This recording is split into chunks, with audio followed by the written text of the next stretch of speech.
5 minutos antes y el internet siempre funciona bien, funciona mal, así que tuve que pasar a datos. Sí, es que siempre es una cuestión problemática. Más de uno le ha pasado que el Wi-Fi para un vivo lo traicione y que de repente haya que cambiar a datos. Me pasó una vez con un vivo con Ezequiel Adamowski que se le complicó todo lo que era la conexión y tuvimos que entrar, volver. Son cosas que ocurren. Antes de empezar, me gustaría que me comentes cómo te trató el tema de la pandemia, de la modalidad virtual en el contexto áulico, porque tenemos de similar que los dos ejercemos la docencia, digamos, yo en biología. Bien, a Me mí da en particular, curiosidad. sí, a mí me pasan dos cosas. En cuanto a vida personal, estoy en un momento maravilloso. Es como medio contradictorio que en el medio de una crisis de estas características a nivel mundial, en el que uno tiene tantos conocidos que la pasan tan mal, amigos cercanos, en mi caso yo no he perdido ningún familiar, ni he tenido familiares complicados de verdad con el COVID, pero es muy común encontrarse con ese tipo de historias. A mí en lo personal me ha ido muy bien. Sí me ocurrió el año pasado que me encontré, que te habrá pasado lo mismo, con una situación educativa muy desgastante, con el Sos ritmo de la docente virtualidad, de nivel secundario, ¿no? de nivel secundario y universitario, los dos. Eh, Perfecto. Mira, por ejemplo, acá en el norte argentino, ya con la modalidad tradicional de la presencialidad, se veía un porcentaje de 30 a 25% de ausentismo en los alumnos por distintas variables. Y con el tema de pasar a un contexto sumamente virtual, de un 25 a 30 pasó a ser un 70%. A tal punto que uno cuando tenía la planilla de 33 alumnos, únicamente 3 contaban con los recursos para poder acceder a usar plataformas digitales, a reuniones por Meet y Zoom. Imagino que ahí pasó lo mismo o no. Acá ocurrió algo muy similar. Yo igual me desenvuelvo en el ámbito privado, hay otras circunstancias. Mm. Uno de los trabajos en los que colegio es en uno de los trabajos en los que colegio, Dios, uno de los colegios en los que trabajo es de un poder adquisitivo, digamos, alto, y ahí no hubo tantas dificultades. Pero el otro es un colegio al que yo fui, que es un colegio privado Morón Sur, frontera con La Matanza, que, digamos, tiene sobre todo familias de clase media baja o de clase baja con un relativo poder adquisitivo. Eh, Ahí sí se notó muchísima deserción el año pasado. Hay muchos alumnos que no renovaron matrícula. Eso se observó. Ni hablar en lo que es Te el nivel público con colegas que trabajan en nivel público y estatal. Buenísimo. ¿Querés que te comente cómo surgió esto de hacer un proyecto de ciclo de entrevista? Así sabes nuestra finalidad y propósito. Sí, por supuesto. Sí, sí, sí. Eh, Agrupación Jóvenes Paleolibertarios prácticamente está formada por distintas personas que tienen una concepción ideológica en lo político sumamente diferente.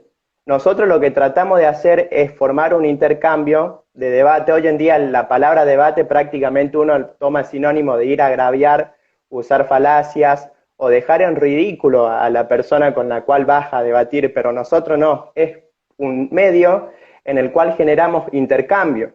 Uno muchas veces desde una postura, personalmente, pienso yo que puede estar equivocado en ciertos aspectos y está en lo correcto en determinados aspectos. Nosotros hacemos intercambios y en las cosas que tenemos en común tratamos de tener charlas y ver qué actividades o iniciativa tomar para dar herramientas, recursos a los jóvenes, digamos. Yo personalmente soy conservador, me podría decir que soy más nacionalista, ya ando indagando todavía, pero el propósito de todo esto es tratar de que los jóvenes de mi localidad sepan la importancia que es tener un proyecto de vida, que sepan las oportunidades que uno tiene que tener o la preparación y formación que tienen que tener y de todas formas en el grupo tratamos de hacer esto, digamos. Únicamente yo no tengo como intención divulgar a pensadores que que compartan mis ideas, sino también que vengan pensadores y que la audiencia de mi zona, independientemente y de una manera personal, vea si puede pensar correcto, pienso igual que el profe Pablo, o pienso igual que peronista del Estado, que lo vamos a entrevistar pasado mañana, bienvenido. Ah, Esa es no, no nuestra sabía. intención, digamos. Pero hay muchas veces piensan que era el encuentro de hoy prácticamente era un debate, pero no, mi idea es O una entrevistar en pelea o una algunos aspectos, discusión y sí, y nutrirme, digamos, porque hemos visto análisis tuyos y la verdad me gustaría que toda tu sabiduría, percepción y la manera de ver la historia las compartas. Así que, para lo que se pregunten quién es Pablo, ¿te podrías presentar? bueno, muchísimas gracias por la invitación y sí, eso lo tuve en claro desde un primer momento. Ha habido como una confusión al respecto porque hay que decir la verdad. No suele ser la norma. Estamos en un contexto en el cual, sobre todo en ámbitos que expresan muchísima toxicidad, no sé si has tenido el punto de comparar lo que es el ambiente de YouTube o bueno, lo que es el ambiente de Twitter con lo que es el ambiente de Instagram, uno se encuentra ese tipo de cuestiones. Bueno, como un poquito me introdujiste más bien, eh, mi nombre es Pablo, Pablo Borda, soy profesor licenciado en historia, llevo años dedicándome no solo digamos, a la docencia, sino al estudio de la historia. Yo estudié en la Universidad de Morón, empecé la carrera en 2012, la Universidad de Morón es una universidad privada, también destaco esto, no necesariamente me enorgullezco, pero digamos, fui a la Universidad de Morón, hubo una cuestión familiar, mi viejo fue una persona que ascendió socialmente, habiéndose criado en un barrio muy bajo, de familia de clase baja. Eh, yo particularmente no tuve esas dificultades, podríamos decir que soy el producto de haber tenido las posibilidades materiales para desarrollarme. Estudié en la Universidad de Morón, historia, cuando llegué tenía una perspectiva de la historia, me fui con otra absolutamente distinta. Particularmente en la Universidad de Morón hay un plantel muy variado bueno, de alumnos también, pero muy variado de profesores, sobre todo. Suele estar esta noción de que todos los profesores de historia comparten un punto de vista ideológico y no es la norma en lo más mínimo. De hecho, siempre destaco que la mayor parte de mis profesores no eran izquierdistas, ni siquiera peronistas. Había una gran mezcla, más conservadores, menos conservadores, más izquierdistas, menos izquierdistas, más peronistas, más antiperonistas. Eh, Buenísimo. ¿Habla? sí, sí, sí. Bueno, me recibí en 2015, en su momento. Tuve la suerte, yo hice una parte de la carrera trabajando y otra solo estudiando. Igual siempre mantuve más o menos el ritmo y el promedio. Lo hice en el mínimo en el que podía porque hubo una cuestión de autoexigencia. Yo tengo un hermano mayor que se recibió de abogado a los 21, nos dejó como la vara muy alta a todos los demás, se lo hizo estudiando, trabajando, pagándose la carrera, todo. Y bueno, en su momento tratamos de mantener la línea. Me recibí y Buenísimo. bueno, ahí empecé a trabajar en la Universidad de Morón y en otros colegios. Así que, Felicidades. digamos, Espero que a partir de esta entrevista los jóvenes tengan esa intención e interés por estudiar historia. Digamos, yo siempre pienso o tengo ese imaginario de que uno de cada 10 que ven la entrevista, uno es profesor de historia en este caso y esté interesado a futuro estudiar un profesorado a nivel superior o universitario. Había preparado unas preguntas para conocer el proceso o el recorrido de tu formación y preparación personal.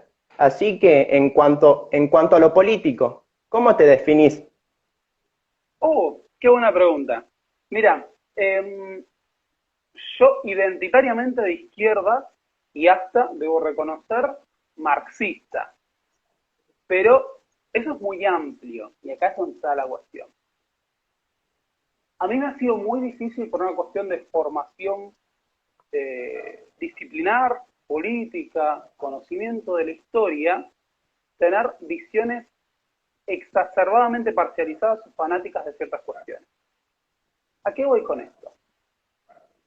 Esto es como mi gran consejo en general para la política y para todo. La realidad siempre es compleja, la realidad siempre es gris. Los abordajes que pretenden imponer, forzar la teoría o la realidad para que se acomode la teoría, siempre tienden a fallar. Ahora, desde un punto de vista intelectual, cuando yo, digamos, desarrollé mi carrera y estudié historia en su momento, primero fue una cuestión del abordaje metodológico, historiográfico, y después fue ideológico, paradójicamente. Podríamos decir, y esto lo digo, yo de chico era conservador, abiertamente fascista incluso, de joven, de muy chico, pero nunca había visto historia del siglo XX en el colegio. No vi historia del siglo XX, no es una forma de decir, no lo vi. La historia terminó en la Revolución del Parque, en mi secundario, en 1890, para que nos hagamos una idea. En la universidad me encontré con todo tipo de puntos de vista, con todo tipo de enfoques, particularmente la profesora que nos daba problemas del conocimiento histórico, una profesora de corriente materialista histórica, y yo opuse muchísima resistencia al momento de aprender filosofía de la historia, y recuerdo que el día que fui a rendir la materia, le dije a la profesora que había preparado como temática el materialismo histórico, y me dijo, no lo puedo creer. Y un poquito ahí, sobre todo un trabajo que a mí me gustó mucho en su momento, que es Transiciones de la Antigüedad al Feudalismo, un trabajo que sigo utilizando en clases, en la cátedra, que es un análisis materialista de lo que es la conformación del esclavismo primero y posteriormente del feudalismo. Entonces, lo mío pasó por tomar el abordaje materialista histórico y después un viraje progresivamente izquierdista. Siempre me sentí muy cercano, en mi experiencia particular, al kirchnerismo, no tanto como al peronismo, y eso es algo muy particular. A mí la figura de Perón me despierta una serie de cuestiones. Yo entiendo, apoyo enormemente las enormes conquistas sociales que se gestaron durante el peronismo. Por una cuestión de identidad marxista, izquierdista, a mí me es muy difícil tomar ciertos elementos de la figura de Perón. De hecho, a lo largo de la historia, siempre planteo, ha habido un gran debate en torno a la cuestión izquierdismo-peronismo, comunismo-peronismo. En toda la historia del siglo XX, desde que surge el peronismo, digamos, el abordaje que tomaron las corrientes izquierdistas nacionalistas fue complejo. Hubo, bueno, la experiencia de la Unión Democrática, después lo que fue la izquierda nacional, que consideró incorporarse al peronismo. Y al mismo tiempo, a mí me ocurre algo que es lo que le pasa a mucha gente que empieza a introducirse en la política. Así como hay gente que ingresa al peronismo porque ve el peronismo como el lugar para hacer política, desde donde puede lograr objetivos de cualquier índole, porque, seamos sinceros, el peronismo es muy abierto, muy amplio, han estado los que han ingresado al peronismo o se han visto identificados con el peronismo al ver el carácter plebeyo popular. Lo que es cierto es que cuando surge el peronismo tiene una retórica fuertemente plebeya. A mí lo que me ocurre es lo siguiente. No puedo no sentirme interpelado por la movilización del peronismo, no por la parte más política ortodoxa o doctrinaria, sino por el contenido plebeyo del peronismo.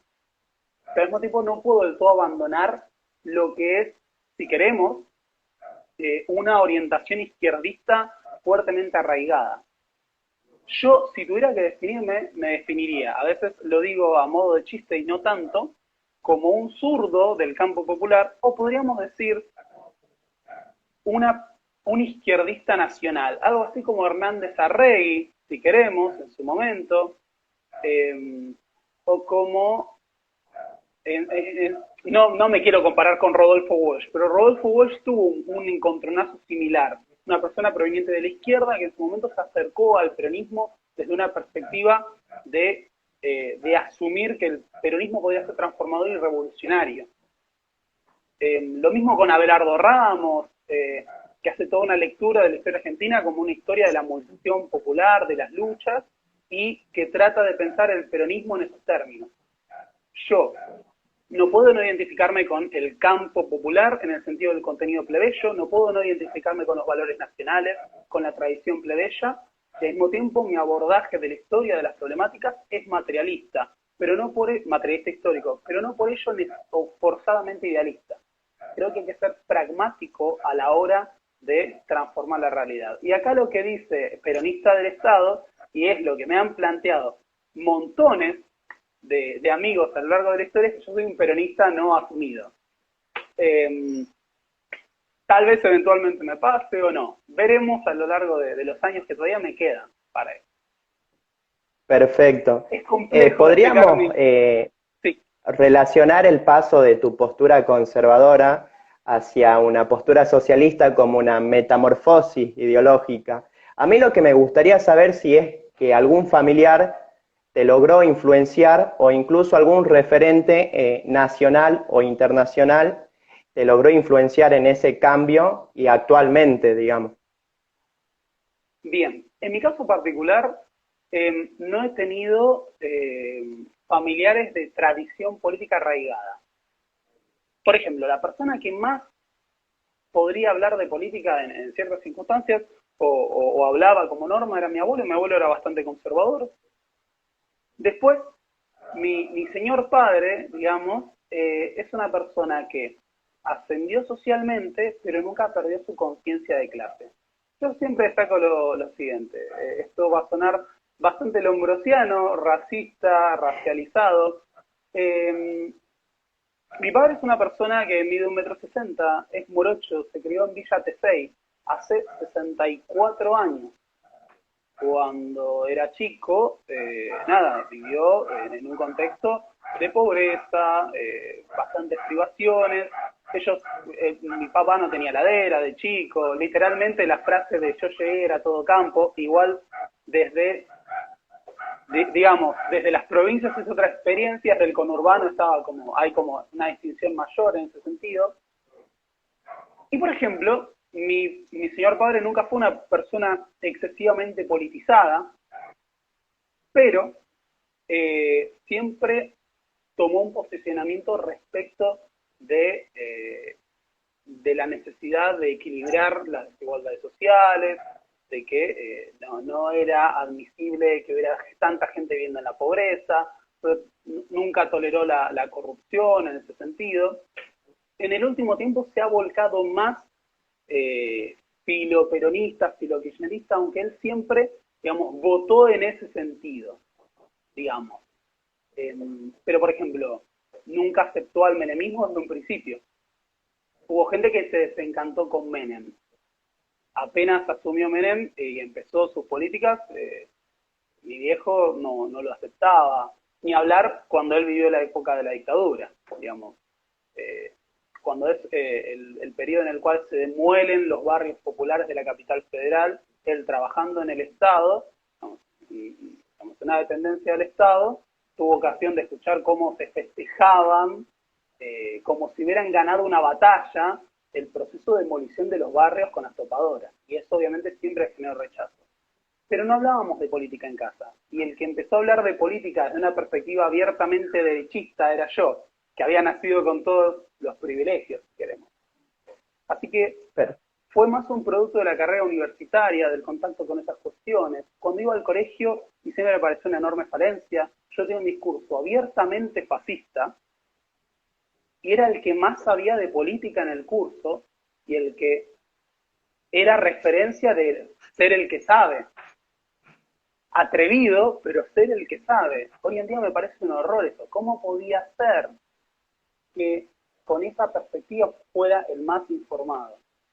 A nivel nacional, sí reconozco que, por ejemplo, siempre sentí una cercanía o una enorme simpatía y un gran apoyo, digamos, por lo que representó la figura de Néstor Kirchner, incluso cuando de chico en un momento me generaba mucho rechazo Cristina Kirchner.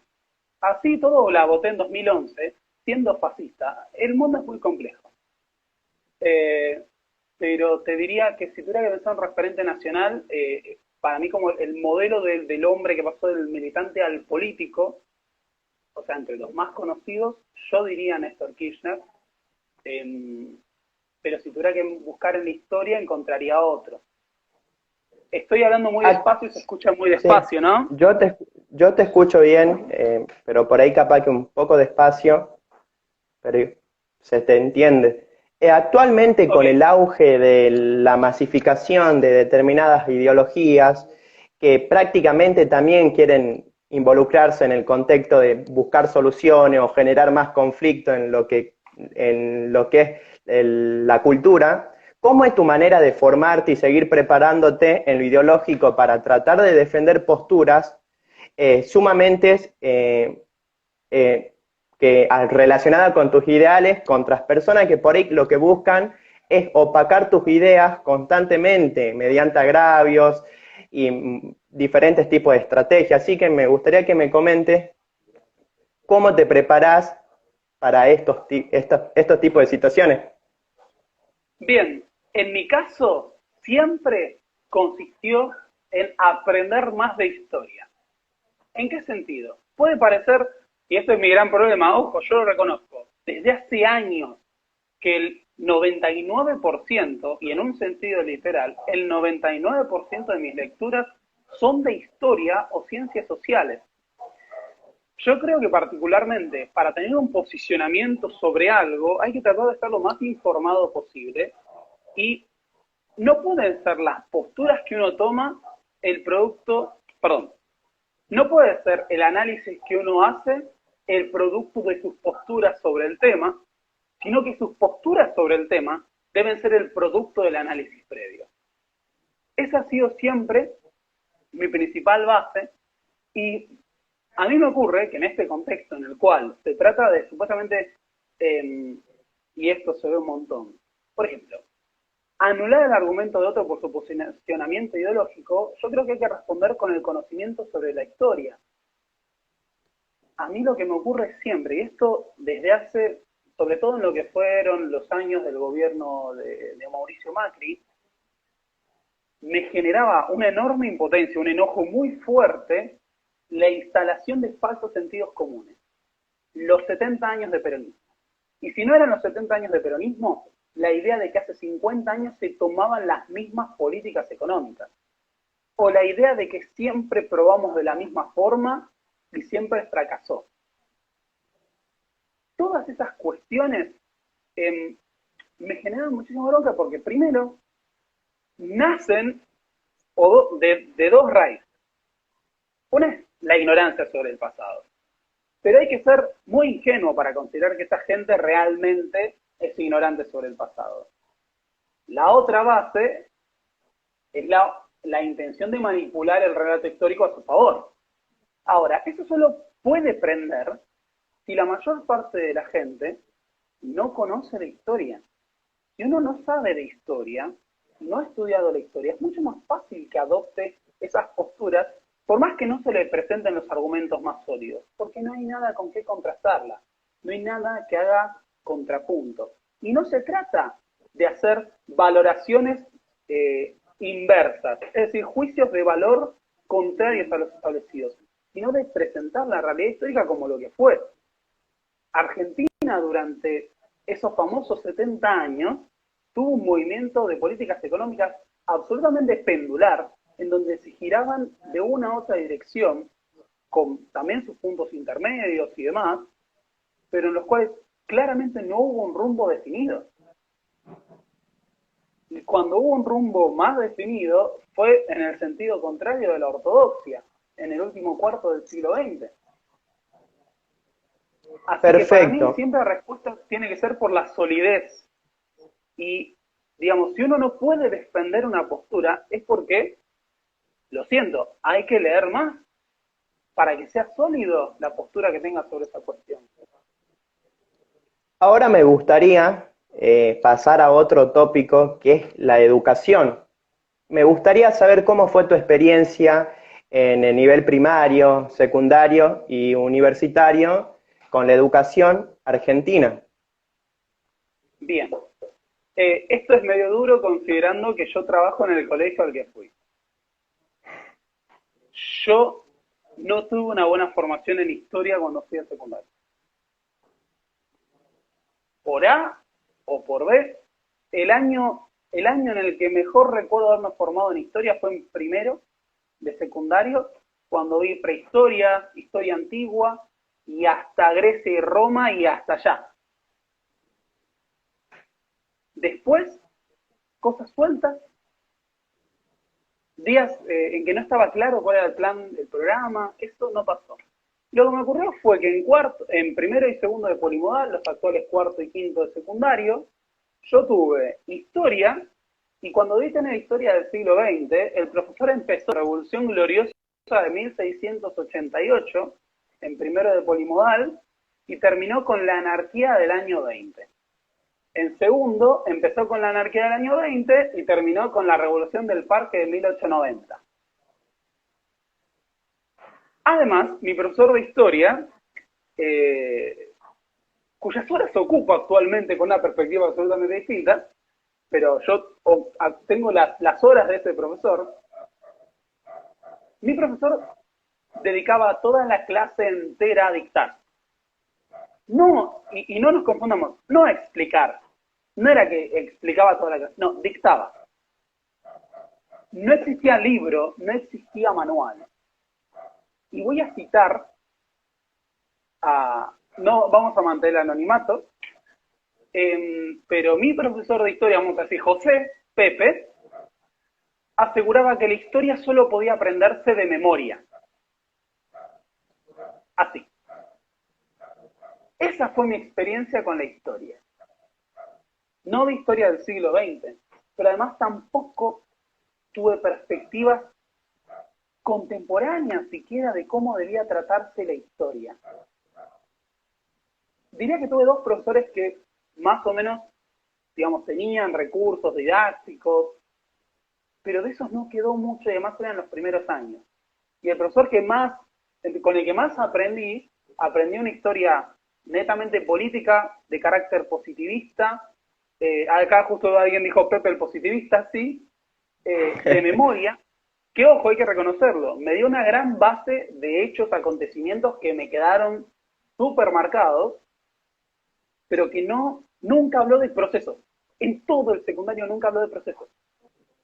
Muy interesante lo que me comentás, incluso en la secundaria, yo personalmente también tenía ese comportamiento o etiquetaje de un alumno pasivo, pero era porque el docente te direccionaba a ese tipo de conducta, que era sentarte en el aula, escuchar al docente y no tratar de cuestionar ni hacer preguntas para disipar dudas, porque era el método de enseñanza que implementaba el docente dentro del contexto áulico.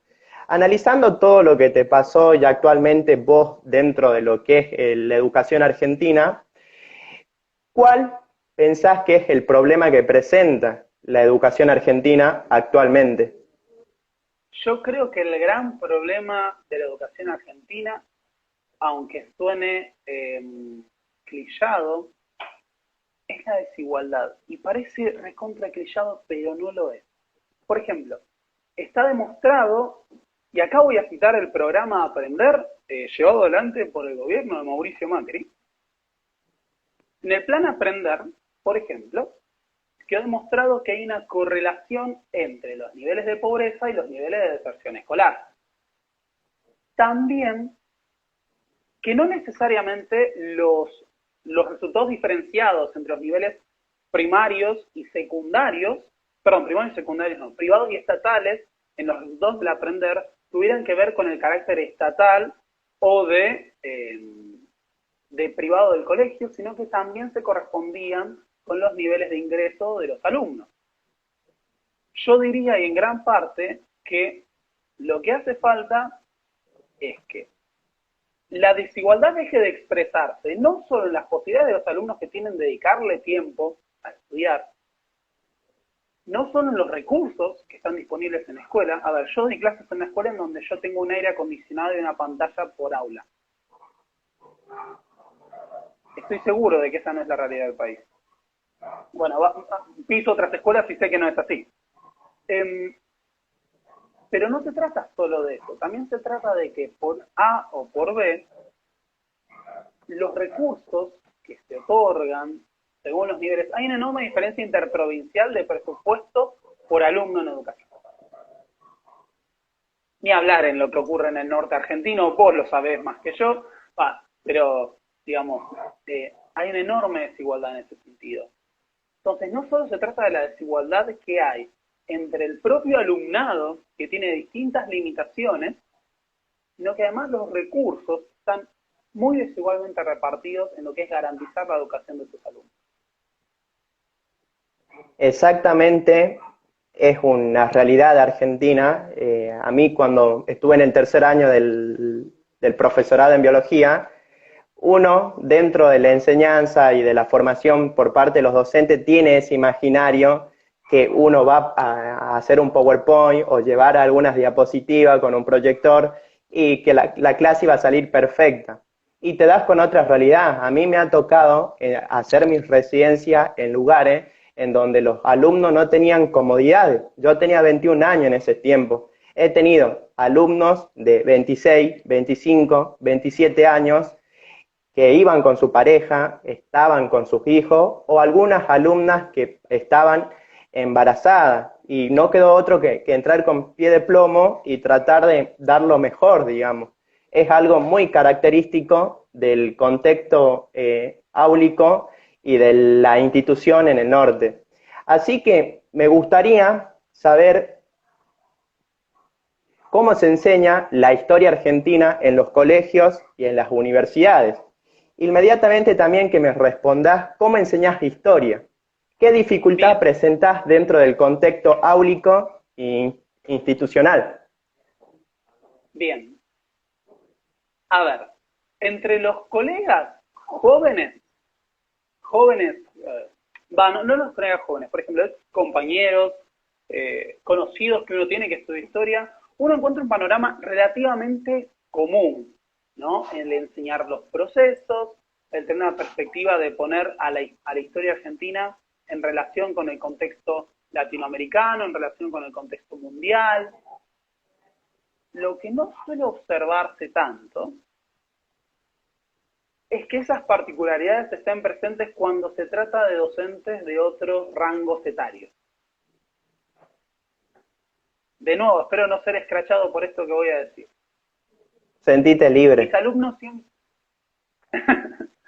Yo doy clases en el colegio al que yo fui en los años superiores de historia, cuarto y quinto actuales. Los pasados, calculo que vos no sé cuántos años tenés, Mauro. 23. Ah, sos re joven. Pensé que tenías mi edad, capaz. Estaba por decir del polimodal, pero no, vos no tuviste polimodal. Oh. Bueno, tuviste cuarto y quinto. Yo enseño historia en cuarto y quinto del colegio al que yo fui, en el que yo fui estudiante, y de repente lo que me ocurre siempre es que todos mis alumnos me destacan que yo enseño historia de una forma absolutamente distinta a como vieron historia hasta ese momento. Que de repente ellos vienen viendo historia de tal forma y llegan a cuarto y es otra. Siempre me lo hacen como una valoración positiva, me destacan que soy exigente y demás, pero que, digamos, si hay una cuestión ahí de rango etario diferenciado, la historia que ven hasta ese momento es distinta. Acontecimental, menos analítica. También es cierto, y hay que destacar, que ellos llegan siendo más grandes a los años superiores, pero como que falta algo en el medio en el sentido de que hay alguna brecha de algún tipo. No estoy diciendo mayor o peor. O sea, la valoración que suelo recibir es positiva, pero sin decir que digamos, sea mejor o lo que fuera, hay algo que es distinto. Mi enfoque, mi abordaje de la historia es problemático. Siempre lo hago problemático. En todo sentido. Y lo que siempre le planteo a mis alumnos es, la historia es compleja. Porque los seres humanos somos complejos. No hay blancos y negros absolutos, en nada. También lo que suelo hacer es mucho diálogo entre lo que ocurre en la historia argentina y la historia mundial, porque no es que en Argentina los acontecimientos, los hechos, los procesos son aislados, no es que el mundo va en una dirección y nosotros vamos en otra. Siempre de alguna forma lo que ocurre en el mundo replica, influye, determina lo que pasa en Argentina. Eso lo hago siempre. Y también lo pongo en relación a cómo se llega al presente. Por eso, una un deber ser muy fuerte que tengo es que siempre, siempre, no importa cómo, solo el año pasado no lo cumplí, se cumple el programa, todo el programa. ¿En qué sentido? Yo tengo que arrancar en finales del siglo XIX en cuarto, y cuando termine en quinto, tienen que haber llegado al siglo XXII. Así. Y en los cursos inferiores, yo arranqué con la prehistoria y cuando termino, tuviste que haber llegado a la crisis del feudalismo en el siglo XIV. Y en segundo, aunque, por ejemplo, tuve que agarrar un curso en suplencia, si arrancaron, no arrancaron en la Edad Media, si arrancaron en Antigua Roma, porque los tuvo otro profesor, cuando terminemos tienen que ver la Ilustración y la Revolución Francesa. Porque además no tengo la garantía de que después otro profesor se los vaya a dar. Y es un gran problema eso. Perfecto. Lo van a ver. Ahora me gustaría pasar a otro tópico. He visto videos tuyos en el cual tus análisis son muy complejos y muy productivos porque te manejas con datos, fuentes, argumentos, que por ahí en mi sector, siendo realista, uno no lo encuentra, digamos, porque se maneja en una sola dirección y siempre la otra parte son todos malos y imagen negativa. Me gustaría empezar con la figura de Ernesto Che Guevara. De la respuesta que me brindé, me va a ser útil porque yo estoy trabajando en un proyecto investigativo que a futuro va a ser un libro, porque en el 63 y 64, en la localidad en la cual crecí, la guerrilla de Guevara vino. Jorge Ricardo Massetti. El ejército guerrillero del pueblo. Exacto, y la verdad me gustaría que nos brinde la historia para los jóvenes de mi localidad que por ahí tienen mi misma edad y no suelen analizar y ver la importancia que tienen esos sucesos dentro del proceso histórico argentino. Incluso a 15 kilómetros, Hermes Peña, que era otro de los integrantes de la guerrilla, murió. Con el tiempo repatriaron sus restos y los llevaron a Cuba. El cuerpo de Massetti no lo pudieron encontrar más. Acá se llevó a cabo un operativo que se conoció como Operativo Santa Rosa. Y me gustaría que me comente en qué momento de su vida el Che se empieza a interesar por estos temas. ¿Existe algún hecho fundamental que lo haya orientado hacia el comunismo? Y si estoy equivocado, me gustaría escuchar tu respuesta y que nos ilumine con tu sabiduría. Hay dos cuestiones que son fundamentales que tienen que ver. Uno es la primera experiencia de esto de los viajes. El maestro Che Guevara hace los famosos viajes en motocicleta por Latinoamérica. Uno es el encuentro con lo que es el clima de la Revolución Boliviana, que no suele ser tan citada. Lo que fue en su momento el gobierno de Ernesto Paz Estenssoro lleva adelante una serie de reformas que para el pueblo boliviano fueron descomunales. Para que nos hagamos una idea, a principios del siglo XX, en Bolivia, un país mayoritariamente indígena y mestizo, no es que no se votaba presidentes mestizos e indios, que tampoco se lo hacía, sino que los mestizos y los indios no tenían derecho a votar. Votaban los criollos. Durante el gobierno de Paz Estenssoro se lleva adelante, digamos, políticas que vincularíamos al estado de bienestar en un país que fue profundamente desigual por mucho tiempo, pero además cargadamente racista, que es lo que no se suele considerar cuando se analizan problemáticas como lo que pasó con Evo Morales. Quiero destacar esto no para hacer una apología de Evo Morales o lo que fuera, sino para destacar que a veces nosotros tenemos una visión como homogeneizada de los países. Ezequiel Amowsky, y ya pasó el Che Guevara, Ezequiel Amowsky destaca, ¿no?, cómo en Argentina en un momento se instaló la noción de que no existe el racismo, pero por alguna razón uno de los insultos más comunes termina siendo negro de mierda. ¿Cómo es que de la nada entonces, si no existe el racismo, surge eso como insulto? ¿Qué raíz tiene? Bueno, esas sociedades son particularmente racistas y desiguales históricamente. El Che Guevara se encuentra con esto y queda fascinado por lo que es las posibilidades de transformación. Pero el hecho que determina, me animo a señalar, el viraje izquierdista del Che Guevara tiene que ver con su experiencia en Guatemala. A ver, lo que va analizando en todos en los diarios de motocicleta y demás es la pobreza estructural que caracteriza a Latinoamérica, las dificultades para el desarrollo, pero el punto fundamental es Guatemala en 1954. En 1954, hacía 4 años, si no me equivoco, ahora se me fue la fecha, no me acuerdo si fue en el 52 o en el 54. Ahora me quedó la duda. Había asumido el gobierno de Jacobo Arbenz. ¿Quién es Jacobo Arbenz? Bueno, fue un militar nacionalista guatemalteco que llega al poder mediante las elecciones y en uno de los países más desiguales de Latinoamérica propone toda una serie de reformas. Implementa una reforma sanitaria, planes de vacunación, se fundan escuelas para iniciar un programa de alfabetización, pero además Arbenz hace una alianza estratégica, ¿no? Él era nacionalista, digamos, ¿sí? Hablamos de la década del 50 en América Latina, inicia una serie de nacionalizaciones de empresas y demás, y él incluso se alía estratégicamente con el Partido Comunista de Guatemala, que digamos no es que tenía peso en su gobierno, sino que se alía ahí hay como un visto bueno a las reformas que implementa. Entre otras, lo que plantea es una suerte de reforma agraria.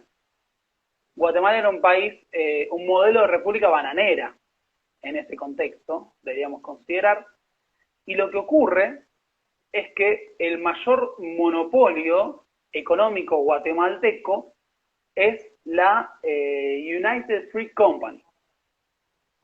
La United Fruit Company era una multinacional norteamericana que tenía un peso enorme en todo el Caribe y que se dedicaba no solo a la producción de frutas, pero particularmente a la producción de bananas. Bueno, la mayor parte de la tierra productiva en Guatemala en ese contexto le pertenecía a la United Fruit Company. Y no toda estaba volcada a la producción. Mucha se utilizaba para la especulación inmobiliaria. La United Fruit Company a lo largo de la historia tiene una larga y terrible tradición de utilización de mano de obra en condiciones cuasi serviles o serviles. Se utilizaban muchos inmigrantes haitianos y dominicanos en plantaciones a lo largo del Caribe. Había como un carácter bastante aristocrático y señorial.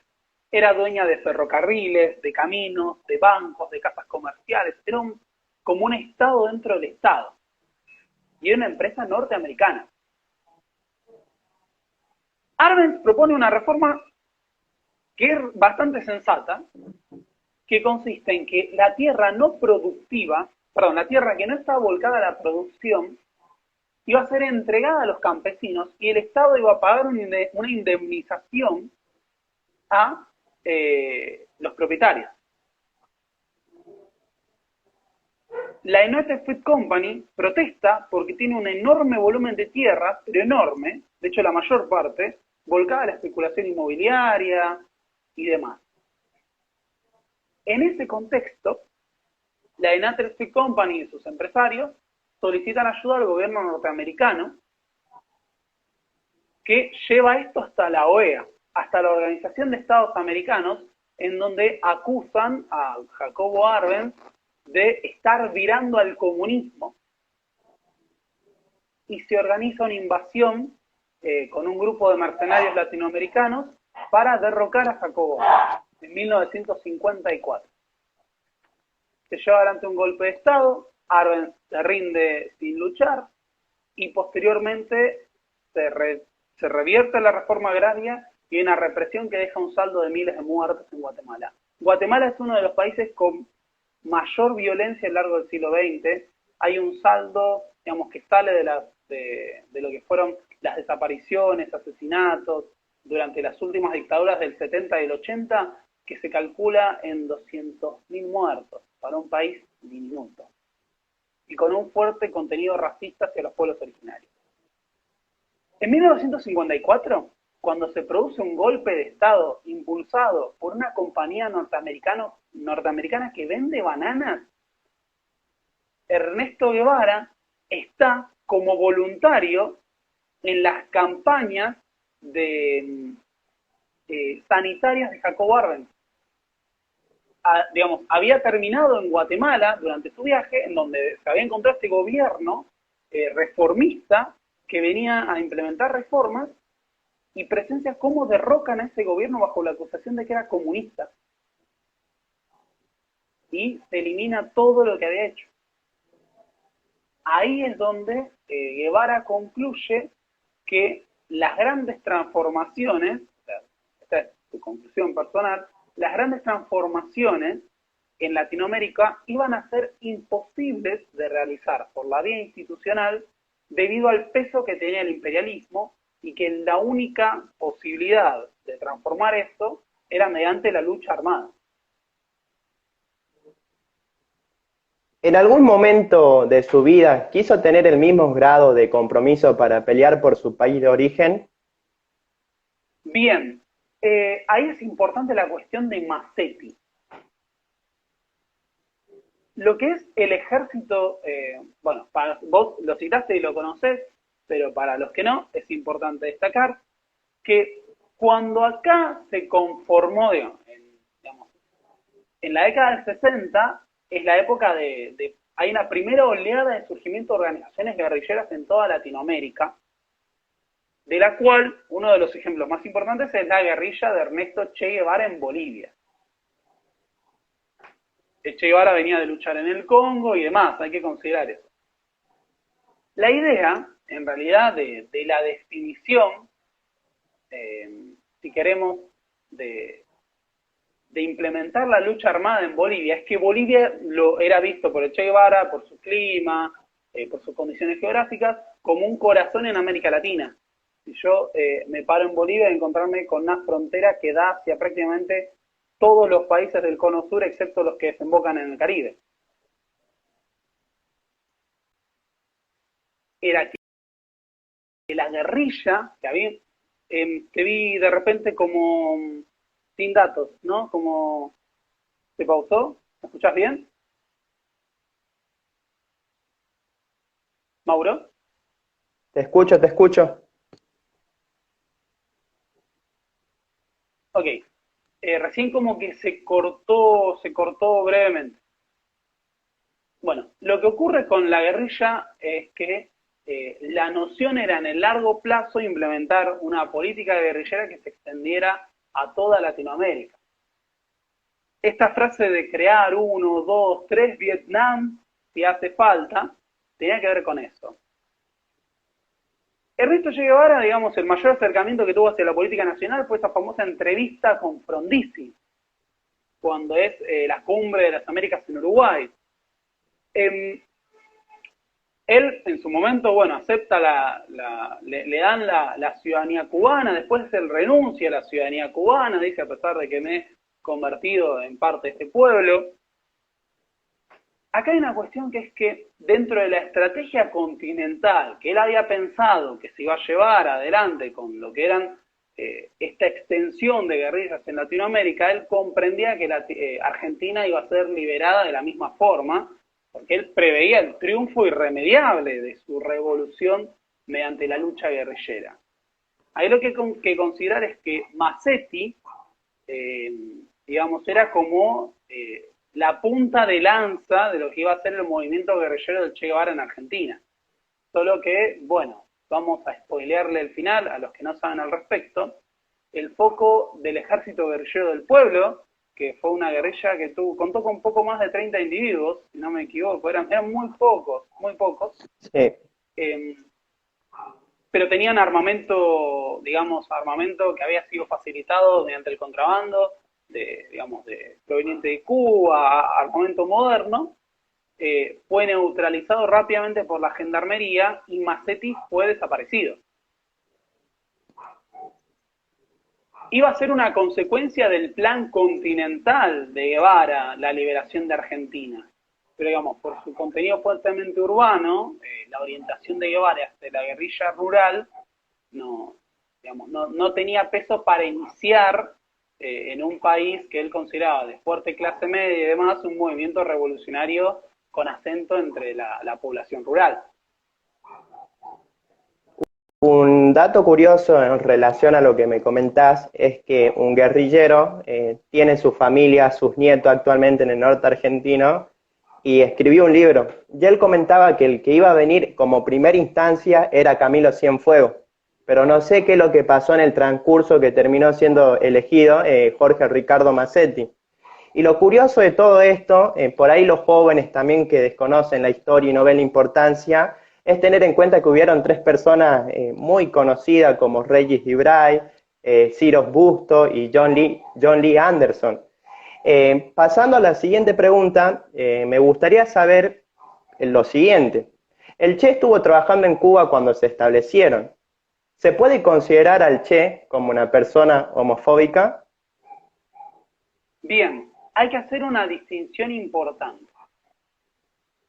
Ernesto Che Guevara tuvo mucha fuerza en lo que fue el campo de Guanacavive, que esto debe ser diferenciado de los famosos UMAP.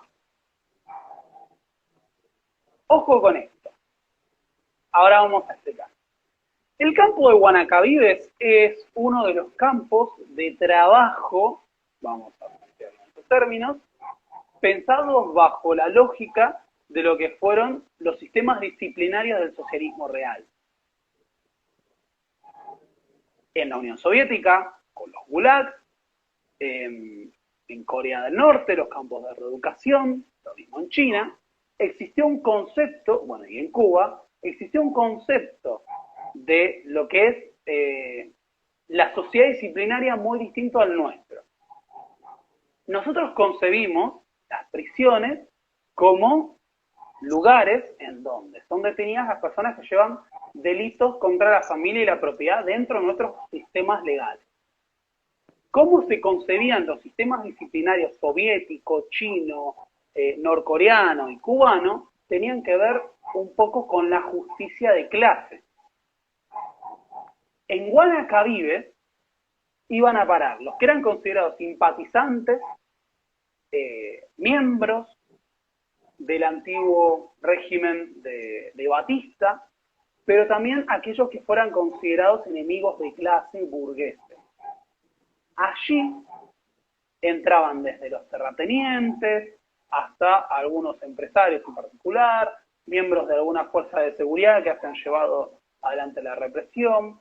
El tema es que bajo esta lógica, lo que ocurría, y esto es como absolutamente esperable en un campo pensado para estos sentidos, eran muchas veces violaciones de derechos humanos y abusos. Pero estos campos, y es lo que es necesario entender, funcionaban como nuestras prisiones dentro de estos sistemas políticos. ¿A qué quiero ir con esto? El Gulag era el sistema penitenciario de la soviética, como los campos de trabajo lo eran para los regímenes cubanos, chinos. La cuestión acá, y esta era la noción, es que el trabajo, esta idea del trabajo para hombres y demás, estos elementos, tenían que ver con la noción de que bajo el socialismo todos debían trabajar, y entre comillas los privilegios de clase se terminaban. Ahora, si vos haces extensiva, creo que este tildó, o a personas que no quedaban dentro del canon, esto podía llevar a otro tipo de detenciones arbitrarias. Respecto de los homosexuales, Guanacavives no fue concebido para la represión de los homosexuales, pero no es difícil imaginarse la detención de aquellos que, por ser homosexuales, fácilmente serían discriminados, considerados desviados burgueses. Obviamente se cometieron violaciones de derechos humanos en Guanacavives. Lo que hay que poner en perspectiva de esto, de Guanacavives, ahora pasamos al otro tema, que son los UMAP, que es ahí sí entramos en centro del tema de la homosexualidad.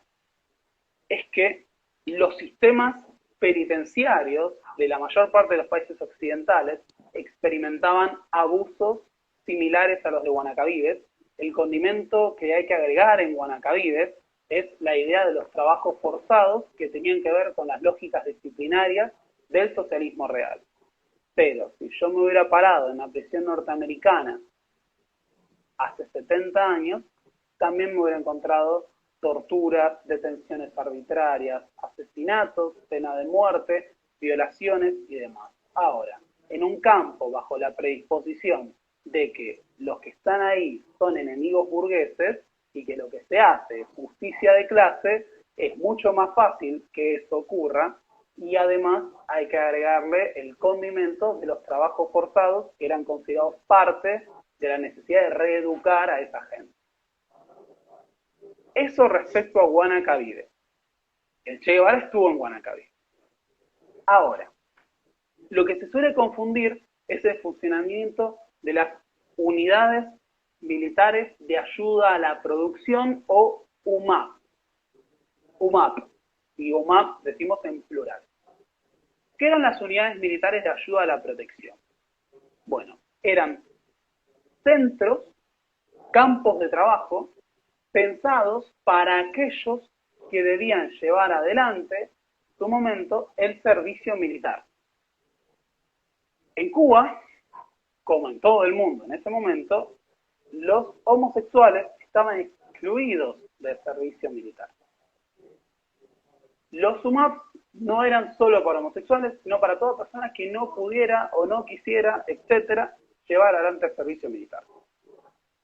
Eran campos de trabajo, no los pensemos como campos de concentración, insisto con esto, porque hasta era como ir a hacer el trabajo ahí, en el sentido de que hasta había un salario, se pagaba, pero era un campo militarizado. Era como si vos hicieras la colimba, si vos hacías la colimba y demás, y entrabas en servicio, ibas a cobrar un sueldo, pero estabas ahí obligadamente, había abusos y demás. Bueno, en los UMAP esto se hacía bajo un sistema de campo de trabajo. Entonces, lo que ocurría era que los homosexuales que estaban excluidos del servicio militar obligatorio iban a parar a los UMAP porque en vez de hacer el servicio en la milicia, les tocaba ir. Acá, por una combinación del militarismo, la disciplina militar, y la homofobia imperante en la sociedad, los homosexuales sufrieron, obviamente, todo tipo de abusos, violaciones de derechos humanos y demás. Cuando se instalan los UMAP, Ernesto Che Guevara ya no está en Cuba. Con esto, no estoy tratando necesariamente de desligar, no podemos vincularlo porque no estuvo, y es tan sencillo como esto, porque él renuncia al digamos, a lo que era el Ministerio de Industria, a la ciudadanía cubana, y inicia su aventura guerrillera en el Congo, después se va a Latinoamérica, pasa por Cuba clandestinamente, de encubierto, de ahí se va. Pero esos campos funcionaron cuando Guevara ya no estaba.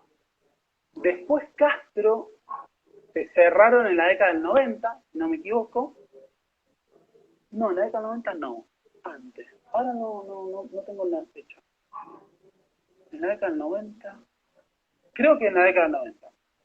Castro hace una autocrítica de las violaciones de derechos humanos en los UMAP, posteriormente, y hubo como un reconocimiento de lo que fueron las víctimas de ese campo. Ahora, lo que se suele confundir es el funcionamiento de los UMAP con lo que fue Guanacavives en su momento, y lo que podría haber sido algo, si queremos, circunstancial, como que un homosexual termine en Guanacavives, con lo que fue algo bastante institucionalizado, que era la llegada de homosexuales a los UMAP, que fue posterior. Perfecto. Prácticamente esta pregunta, la que te hice, la saqué de los videos que me resultaron muy interesantes, y la que te voy a hacer también es de uno de tus videos, y me gustaría que nos des tu respuesta, que me parece un punto muy interesante y una respuesta sólida y verdadera. Por diversos motivos, de distintas índoles, desde hace tiempo los jóvenes vienen cuestionándose si en realidad existe o no el neoliberalismo, y si este modelo tuvo influencia en los últimos años en nuestro país. Así que la pregunta es la siguiente: ¿Cuándo se originó el neoliberalismo y quiénes son los expositores? Muy bien, excelente. Me encanta hablar de este tema. No sé cuánto llevamos hablando, espero que no se corte, porque de esto puedo hablar. Bien, voy a destacar que la última materia que yo rendí para recibirme de profesor de historia fue políticas económicas, y los dos temas elegidos, uno para la monografía y el otro para el oral, para la monografía fue el modelo económico sueco, el Redmeiner, lo que fue para algunos, Mauro, ahí está, el Te Redmeiner, escucho. que fue para algunos el intento más cercano a llevar al socialismo por la vía democrática institucional. Y el otro tema fue neoliberalismo. Yo, a diferencia de muchos, leí lo que es todo el trabajo de Milton Friedman, la libertad de elegir y otras cuestiones, que hay gente que no, digamos, quiero decir esto, de ambos campos, tanto los que lo critican como los que no. Bueno, yo me vi forzado a leer a Milton Friedman para recibir. Acá hay que distinguir dos cuestiones. Una es la temporalidad histórica y la otra es el pensamiento. El liberalismo como corriente política tiene 3 siglos en lo económico, si queremos, y vamos a extenderlo más y vamos a lo político. Cuando surge el liberalismo, surge al calor del antiguo régimen. Lo que eran las demandas que tienen que ver con el derecho a la libertad individual, el derecho a la propiedad y evitar los abusos del Estado, eran pensados en la lógica del antiguo régimen y sobre todo de los poderes absolutistas de los reyes. Esto, cuando uno piensa en lo que es el laissez-faire, tenía que ver con la oposición al mercantilismo, una doctrina que pensaba y consideraba que la riqueza provenía de la acumulación de metálicos y que esto dependía del control de los mercados por parte de los estados. El laissez-faire, en su momento, iba vinculado a una noción, queremos, del valor que tenía que ver con el trabajo. La riqueza no proviene del metálico, la riqueza proviene del trabajo, o en realidad en la lógica de Quesnay provenía de la tierra. En realidad Quesnay y los fisiócratas son los primeros que hablan del laissez-faire. Quizás no lo dije, no sé si lo dije, pero laissez-faire es dejar hacer, que es uno de los principios en los cuales económicamente se ha sustentado el liberalismo. Lo que ocurre particularmente es que el liberalismo se convierte en el dogma de las clases dominantes durante el siglo XIX al calor de las revoluciones burguesas y la constitución de los estados nacionales. En ese contexto, lo que es la noción de libre mercado, mercado autorregulado, tiene una existencia real que, si queremos, va de 1848 a 1873. Hay 25 años de la historia en los cuales existió realmente un mercado autorregulado. Se protagonizó un crecimiento económico que fue enorme, aumentó enormemente el volumen de los productos industriales, los productos primarios. Y en 1873 es una crisis muy particular en la historia de la humanidad, que es la primera crisis mundial del capitalismo. La Gran Depresión. Y vos me dirás, Mauro, te equivocaste, Pablo, te equivocaste, la Gran Depresión es en 1929. No, la primera Gran Depresión es en 1873. Recibió el nombre de la Gran Depresión, pero la de 1929 fue tan cataclísmica que la dejó enana y fue tomada como referencia. Pero la primera crisis del capitalismo mundial es en 1873 y crisis muy distinta a las crisis económicas del antiguo régimen, porque en su momento lo que hubo fue un descenso de los precios por sobreabundancia de los mismos. Nunca había ocurrido que la lógica de una crisis fuera que se producía demasiado. A partir de ahí se da un proceso de contracción de la economía, pero también de concentración. En esta lógica de concentración es que los capitales se asocian para dar paso a lo que se suele llamar el capitalismo monopólico u oligopólico. Estoy resumiendo mucho en muy poco porque quiero llegar a la diferencia entre realidad histórica e ideología. El funcionamiento de la economía deja de basarse realmente en el mercado autorregulado y no va a volver a basarse. Y quiero destacar esto. Cuando se produce ese famoso crecimiento de la economía argentina del granero del mundo, no existía un mercado autorregulado en el mundo. El propio Alberdi, cuando hace su análisis de lo que es necesario implementar en la economía argentina, considera que el gobierno norteamericano y el gobierno francés son gobiernos proteccionistas por oposición al gobierno inglés. Lo que ocurre es que hay un control monopólico del mercado, hay medidas proteccionistas, aranceles proteccionistas, y hay una lucha y una competencia intermonopolios de acá en adelante que va a caracterizar a la economía mundial. Lo que sí había era libertad de empresa y esto se promovía. Quiero destacar esto porque la crisis de 1929 es en gran parte, para algunos autores, bueno, un clásico estudio de Polanyi lo planteaba, la crisis de 1929 es la consecuencia de sostener el dogma del libre cambio, el libre mercado, cuando el mercado autorregulado ya no existía realmente. Esa es una interpretación. Podemos ver también.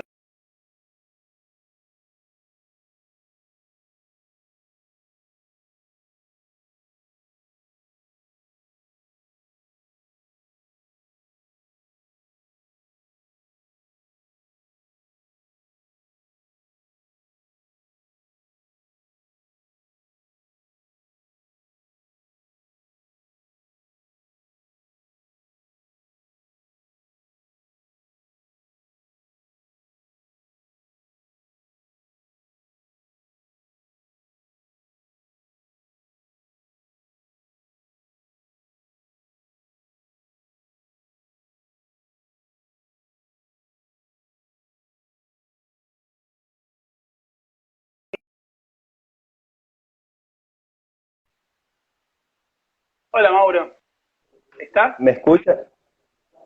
Sí, yo ahora te escucho. ¿Se me cortó a mí o a vos? No sé a quién se le cortó, recién pusieron que estaba en pausa.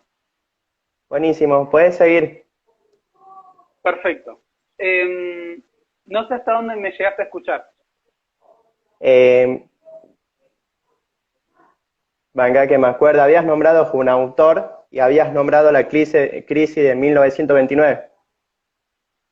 Bien, Polanyi veía Exacto. a la crisis del 29 como la crisis del patrón oro y el mercado autorregulado, sostenidos forzosamente en un mundo en el cual ya no eran compatibles por la existencia de los monopolios, las medidas proteccionistas, las consecuencias de la Primera Guerra Mundial, pero además frente a ciertos defectos estructurales de la economía, como en su momento, en la lógica original de este capitalismo, que podemos hablar del capitalismo liberal, no necesariamente de que haya habido un capitalismo de libre mercado puro, que tenía que ver con las falencias respecto de la demanda de alimentar, digamos, a la oferta existente. Podríamos hablar de una sobreexistencia de la oferta frente a la demanda, una demanda muy contraída. En su momento, la ley de Say, que sostenía que la oferta creaba su propia demanda, seguía sosteniéndose como el principio que iba a asegurar el funcionamiento de la economía. Eso cae en una terrible crisis y enorme recesión a nivel mundial, que fue la Gran Depresión. Todos más o menos calculo que ubicamos la Gran Depresión. Lo que es importante destacar es que de la Gran Depresión en adelante se corta y tengo miedo de estar hablando y que no quede. Yo te escucho, pero... Sí, te sigo. Pero no se corta el audio para vos, ¿o sí? No, para mí no. Ok. En lo que es la recuperación de la Gran Depresión, y a partir de las décadas del 40, 50, 60 y hasta el 70, hay una implementación de políticas estatistas en la mayor parte de los capitalismos de Europa Occidental. Algunos hablan del estado de bienestar y otros del keynesianismo. Hay que distinguir que el estado de bienestar no necesariamente tuvo que ver o fue necesariamente influenciado por Keynes en todos lados. Si bien en algunos se consideraron las políticas planteadas con Keynes, sobre todo el principio de demanda agregada a partir de la influencia del Estado, esto se aplicó de forma general con o sin influencia keynesiana. Siempre se dice, ¿no? La teoría general de Keynes es posterior a lo que es las políticas implementadas por el gobierno de Roosevelt en Estados Unidos. Sin embargo, Keynes ya había escrito sobre los problemas que traía las consecuencias de la Primera Guerra Mundial. Él tiene un análisis que es el problema de la guerra. Él, terminada la Primera Guerra Mundial, dice, bajo estas condiciones el capitalismo va a enfrentar una crisis eventualmente, Europa está sobreendeudada, los mercados están dislocados, hay una excesiva dependencia del dólar y demás. Lo importante es que durante todo el periodo que va de la década del 40 a la década del 70, hay un aumento de la injerencia de los estados en el funcionamiento de las economías mundiales. Y quiero destacar esto. En todo el capitalismo occidental, en Estados Unidos, en Francia, en Inglaterra, durante la República de Weimar, hubo cierta recuperación, pero no se llegó, o sea, se intentó, no se palió, y en cierta forma, durante el nazismo también hubo un capital. Sé que esto es tema para todo otro problema, lo voy a decir y lo explicamos otro día, pero durante el nazismo también hubo un capitalismo con intervención estatal, hubo como una crítica, un rechazo fuerte al liberalismo, al modelo liberal en todos lados. Podríamos decir que se abren dos vías durante lo que fue la Gran Depresión. Algunos planteaban reformar el capitalismo para mantener la democracia y otros eliminar la democracia para mantener el capitalismo. En otras palabras, el paradigma liberal absoluto del laissez-faire, de la libre empresa, no se sostuvo como norma en el mundo sin modificaciones. Es decir, por ejemplo, el gobierno de los Estados Unidos podía proponer e impulsar el libre comercio para favorecer a sus monopolios, eliminando barreras proteccionistas de otros países. Pero resultaba interventor hacia el funcionamiento de su economía interna. Empleo público, seguros, sistemas previsionales, subsidios al campo, subsidios a empresas industriales. Funcionó bajo esas lógicas. Lo mismo ocurrió con el capitalismo de Europa Occidental. Y esto, aunque suene raro hoy en día, se convirtió en la nueva norma del funcionamiento económico. Las políticas económicas del periodo se tomaron bajo estas líneas. Sin embargo, tempranamente algunos plantearon sus limitaciones. Por ejemplo, Friedrich Hayek, de la escuela austríaca. Él tiene este trabajo, es El camino de la servidumbre, en donde plantea que la intervención del Estado eventualmente dirige al totalitarismo, al autoritarismo, etc. Pero además, y este es como un argumento clásico, tenemos la noción de las distorsiones de la economía que supone la fijación de precios o la intervención del Estado. O sea, el paradigma lógico del liberalismo es que si el mercado es el principal regulador, no regulador por regulador de precios, interferir. ¿Escuchan? Decime que me escuchás. Audio se te escucha perfecto. Por ahí se te corta la imagen, pero se te escucha. Las intervenciones, contrarias a la lógica del mercado, originan distorsiones en la asignación de recursos, que eventualmente estallan por algún lado.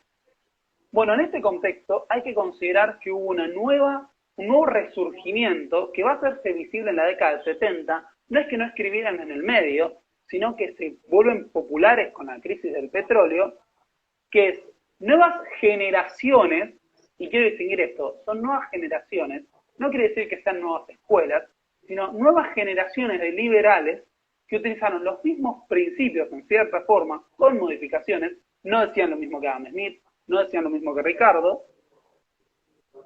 pero si uno lee La libertad de elegir de Milton Friedman y lo compara con la riqueza de las naciones de Adam Smith, va a seguir encontrando la noción del mercado como el asignador más eficiente de recursos. O sea, son los mismos principios, pero los problemas de la sociedad y los problemas históricos son otros. Ahora, promover el laissez-faire no tenía que ver con acabar con el poder de las monarquías absolutistas, sino con remover los mecanismos de intervención de los estados de bienestar. Promover el laissez-faire ya no tenía que ver con limitar el poder autoritario de la monarquía, sino la injerencia de la democracia en los derechos de propiedad.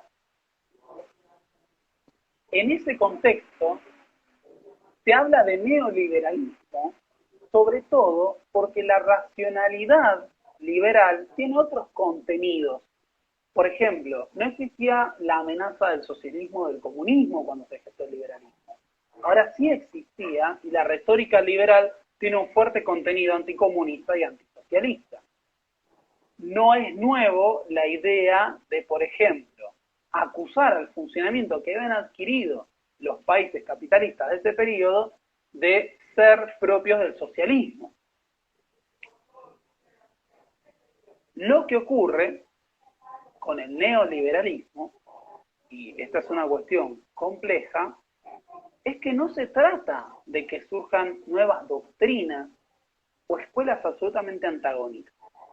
Se trata de que la nueva apelación a las libertades económicas, a la libertad de empresa, a la desregulación de los mercados, o en su momento a la no injerencia de los estados, adquieren otros contenidos en otro estadio de desarrollo de la economía mundial.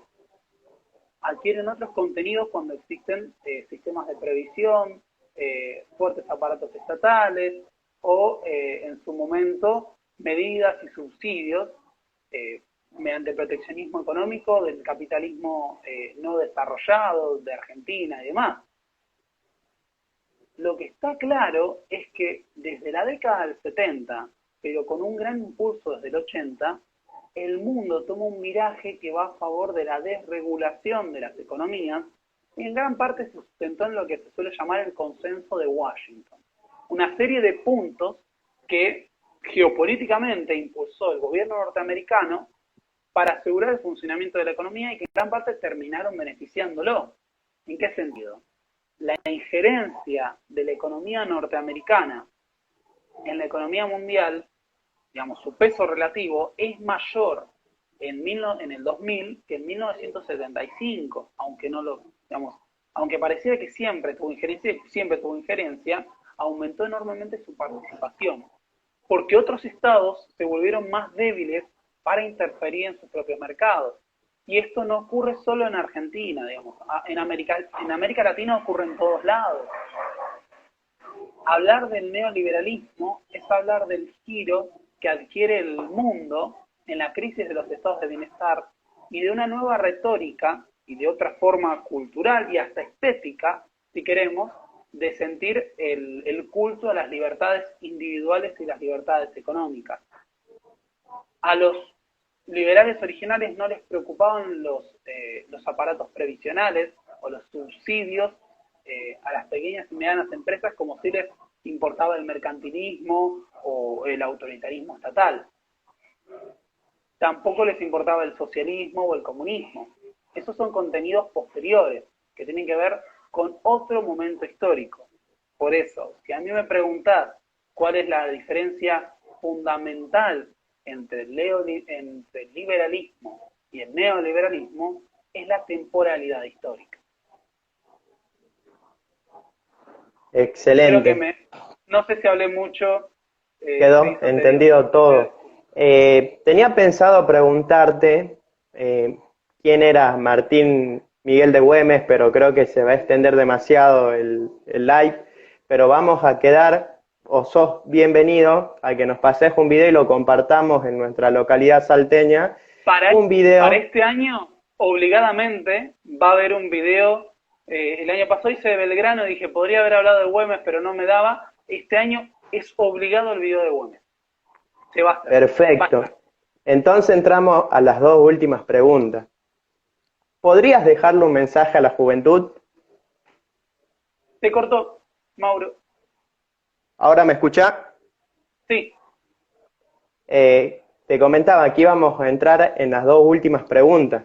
Así que una es si podrías dejarle un mensaje a la juventud. ¿A la juventud en tanto militancia política o a la juventud en general? Militancia A política, los... preparación cultural, en la importancia de los sucesos históricos, todo.